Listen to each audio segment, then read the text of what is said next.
Hey folks, and welcome back to Get On Target with Link.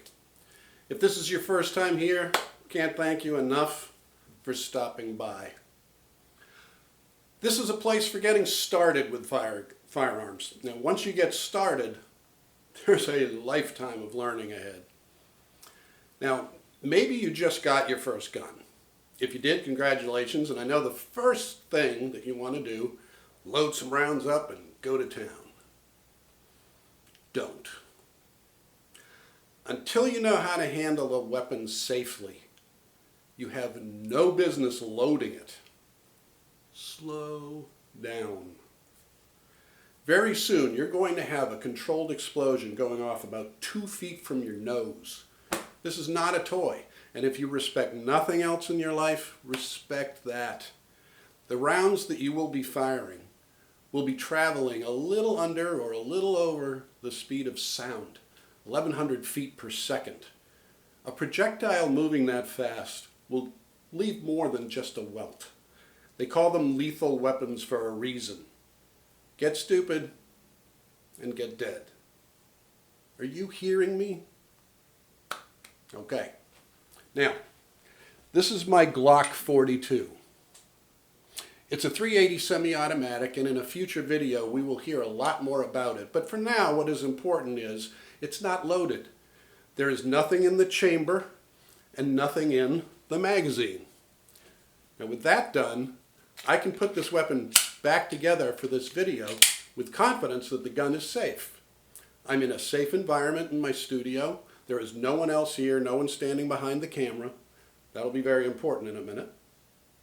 Now there are 4 basic rules for the handling of all firearms, and we will repeat them on nearly every video we post. Learn them. Write them down until you can recite them as easily as you can sing Happy Birthday. We're going to add one more at the end that should be part of your routine as well. Now I know you want to get shooting, so let's get started and see how to do it safely. The first rule of firearm safety is to treat every weapon as if it were loaded. That's what we just did a moment ago. Most gun accidents happen when someone fires an empty weapon because it wasn't, and it wasn't thoroughly checked. Many times it's when someone sits down to clean their weapon and didn't check the chamber. Check. With a pistol, you want to remove the magazine and then rack the slide. When you do this, a round that was loaded into the chamber will be ejected. I told you this was for beginners. Now, rack it twice, and then lock the slide back. Look inside the weapon from the breech side, the side inside the gun, not staring down the muzzle. That's pretty intimidating, isn't it? Seems over the top? Don't worry about it. At the range, the experienced shooters, the cool guys that have trained, will respect you for it. It shows you have respect for the weapon, for yourself, and everyone around you. Now, rule number 2, never point your weapon at anything you don't intend to destroy. Never. Not once, not as a joke, not to try to scare someone, not for any reason. If you point your weapon at anything, do it with intent and purpose. Rule number 3, don't put your finger on the trigger or inside the trigger guard until you are ready to fire the weapon. You've taken aim, you know where you want to shoot, you know where you want your shot to go, and you are ready for it to get there. Only then should your finger go anywhere near the trigger. Your index finger should be extended down the frame of the weapon as if pointing until you have raised the weapon and intend it to discharge. There is no excuse for having your finger inside there for any other reason. None. Rule number 4. Know what you are shooting at, what is behind it, and to each side. Broad awareness of what could possibly happen if you put a round down range is critical. This is bigger than you think it is. Today's ammunition can have unbelievable ballistic characteristics. You may put your round into your intended target, and it may continue through and beyond.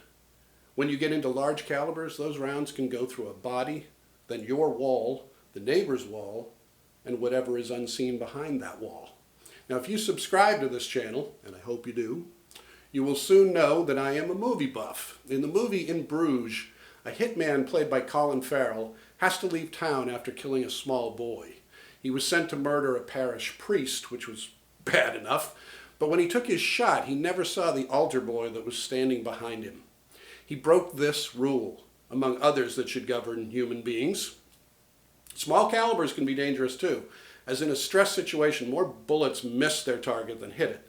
This is why there are rules of engagement for law enforcement on public streets, and these are highly trained professionals. Crowds are not a place to discharge a weapon. No greater tragedy can happen than a careless shooter causing collateral damage. It's unacceptable. Total awareness of your surroundings and not just tunnel vision on your target is a critical skill in tactical situations, but the rule applies at the range as well. So, those are the big four. We will repeat them often. You will get sick of them. And then we will repeat them some more. Okay? Here's your +1 rule. Lock your weapons. You live alone? Yeah, me too. Lock your weapons up anyway. If someone breaks into your home, loose weapons will inevitably disappear, and whoever takes them probably isn't watching this channel. If you think your kids will never find them, I assure you you're wrong. They find everything that you don't want them to, which can range from just embarrassing to an ultimate tragedy. A guest might open a drawer and find a weapon there, and not being a gun person, may be fascinated by it, pick it up, and violate every rule we have just gone over with disastrous results. And Murphy's Law states that if you don't secure your weapons, then the impossible will happen, somehow, some way, that you don't have enough imagination to prevent. They make safes that can be opened with your fingerprint, just by pressing buttons in an order you program, and other clever ways of retrieving your weapon with the least amount of effort and wasted time. Get one. Is that everything? Hell no, but it is a great start. And if you honor just these 5 simple rules, you will make yourself and those folks you love far less at risk for injury or death. Your homework assignment is to have the 5 rules memorized before you watch another video. You will have taken a big step toward being a real shooter. Was this video helpful? Then you know what to do. Like it, share it, subscribe to get more helpful content, and ring the bell so you know when I post another. I'm Link, safe shooting, and I'll see you out on the range.